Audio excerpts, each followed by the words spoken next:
जैसा आप बनना चाहते हैं वैसा नहीं बन पा रहे हैं, तो जानिए उसका असली कारण। गौतम बुद्ध की कहानी से नमस्कार दोस्तों। आप सभी का हमारे चैनल देव स्टोरी 001 पर स्वागत है दोस्तों। क्या आप जैसा बनना चाहते हैं वैसा नहीं बन पा रहे हैं, या जो आप चाहते हैं अगर वह नहीं हो रहा है, तो आज की यह कहानी आपके लिए ही है दोस्तों। इस कहानी को ध्यान से अंत तक जरूर सुनना। दोस्तों, अगर आप इस कहानी को अंत तक ध्यान से सुनते हैं तो आपको इस कहानी से कुछ ऐसा सीखने को मिलने वाला है जो आपको आपकी लाइफ में बहुत काम आने वाला है। इसलिए इस कहानी को अंत तक अवश्य सुने।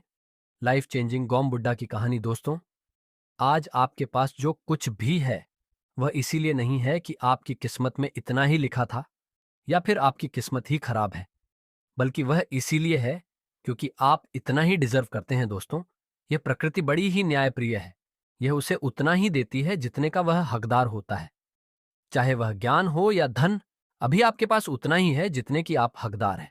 लेकिन अगर आपको इससे भी ज्यादा चाहिए तो आपको उसके काबिल बनना होगा दोस्तों। ऐसा कौन सा गुण है जो आपको काबिल बनाता है? क्या आप उस गुण के बारे में जानना चाहते हैं? अगर आप जानना चाहते हैं तो आप गौतम बुद्ध के जीवन की इस कहानी को अंत तक ध्यान से जरूर से सुने दोस्तों।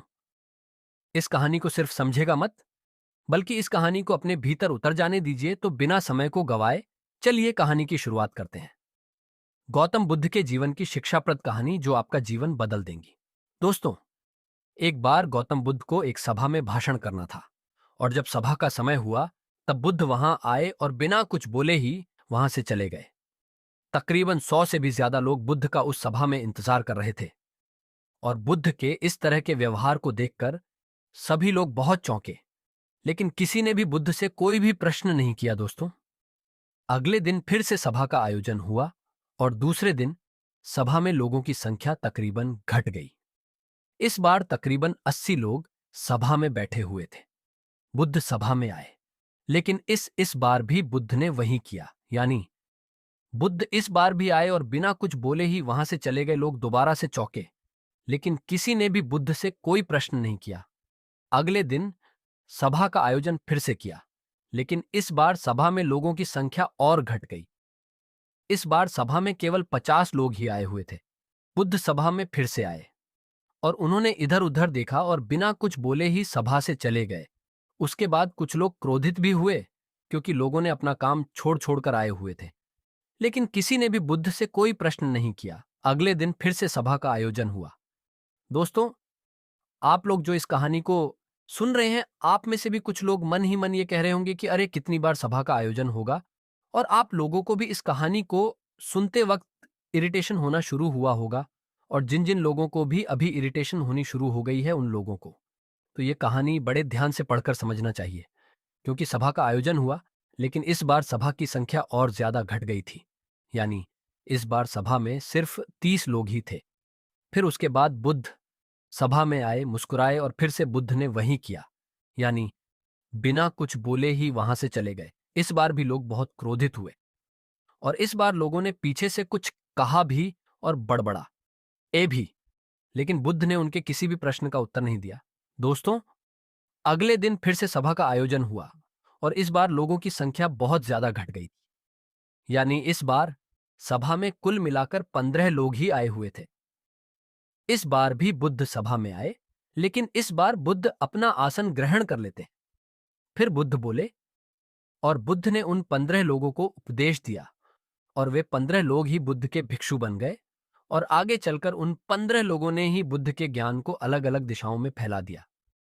फिर एक दिन बुद्ध से किसी ने पूछा कि बुद्ध, आप कई दिनों तक बिना बोले ही सभा से क्यों चले जाते थे? फिर बुद्ध कहते हैं कि मैं उन लोगों को खोज रहा था जो लायक थे।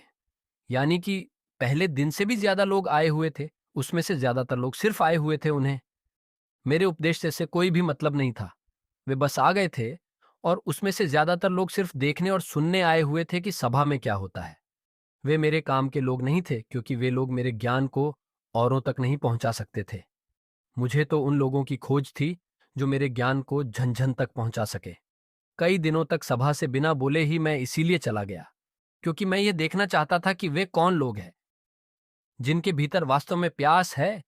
जिन लोगों के भीतर में वास्तव में प्यास थी, वे लोग अंत तक जरूर रुके, और जो लोग बस ऐसे ही आ गए थे वे लोग पहले या दूसरे दिन ही चले गए। जिनके भीतर धैर्य था उन्हें मुक्ति का मार्ग भी मिला। और जो लोग जल्दबाजी में थे वे लोग अब घर में बैठे हुए हैं। सवाल ये नहीं है कि मैं तुम्हें क्या दे सकता हूं, बल्कि सवाल यह है कि तुम क्या ले सकते हो। तुम्हारा पात्र कितना बड़ा है और कितने के तुम हकदार हो। जितने के तुम हकदार हो उससे ज्यादा तुम्हें नहीं मिलेगा। फिर वह व्यक्ति बुद्ध से पूछता है कि बुद्ध लायक कैसे बने। फिर बुद्ध कहते हैं कि धैर्य के द्वारा। जिस व्यक्ति के अंदर धैर्य है वह अपने जीवन में कुछ भी पा सकता है। सभा में जितने भी लोग आए हुए थे और उसमें से अंत तक वही रुके जिनके अंदर धैर्य था। चाहे तुम्हारे जीवन में तुम्हारा लक्ष्य जो कुछ भी हो, लेकिन तुम बिना धैर्य के सफलता के चरम तक नहीं पहुंच सकते। फिर वह व्यक्ति बुद्ध से पूछता है कि कोई व्यक्ति अपने भीतर के धैर्य को कैसे बढ़ाए। बुद्ध कहते हैं कि निरंतर अभ्यास के द्वारा हम अपने भीतर के धैर्य को बढ़ा सकते हैं। जैसे कोई व्यक्ति जब ध्यान करना शुरू कर देता है तो उसका मन उसके सामने कई सार अड़चन लाता है, लेकिन उसका धैर्य उसे एक दिन उसके लक्ष्य तक जरूर पहुंचा देता है।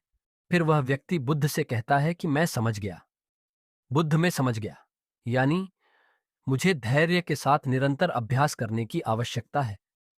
दोस्तों, अब आपको समझ आ गया कि आपके पास वह क्यों नहीं है जो आप पाना चाहते हैं, क्योंकि आप उसके लायक नहीं हैं। आप लायक तभी बनेंगे जब आप अपने भीतर धैर्य को बढ़ाएंगे। और धैर्य कैसे बढ़ेगा? धैर्य बढ़ेगा निरंतर अभ्यास के द्वारा। और अभ्यास कौन करेगा? अभ्यास करेंगे आप। तो फिर करते क्यों नहीं दोस्तों? खुद से ईमानदारी के साथ एक प्रश्न जरूर पूछिए कि जो आप भविष्य में बनना चाहते हैं उसके लिए क्या आप धैर्य के साथ कर्म कर रहे हैं दोस्तों? अगर उसका उत्तर नहीं है तो अपनी असफलता के लिए जिम्मेदार आप खुद होंगे दोस्तों। आज की यह गौतम बुद्ध की शिक्षाप्रद कहानी आपको पसंद आई होंगी तो नीचे कमेंट बॉक्स में यस जरूर लिखें और उसके साथ ही इस कहानी को अपने दोस्तों के साथ शेयर करना ना भूलें। अगर आपको हमारी वीडियोस अच्छी लगती है तो प्लीज हमारी चैनल देव स्टोरी 001 को सब्सक्राइब करें और हमारी वीडियोस पर लाइक कमेंट करें और हमारी वीडियोस को शेयर जरूर से करें।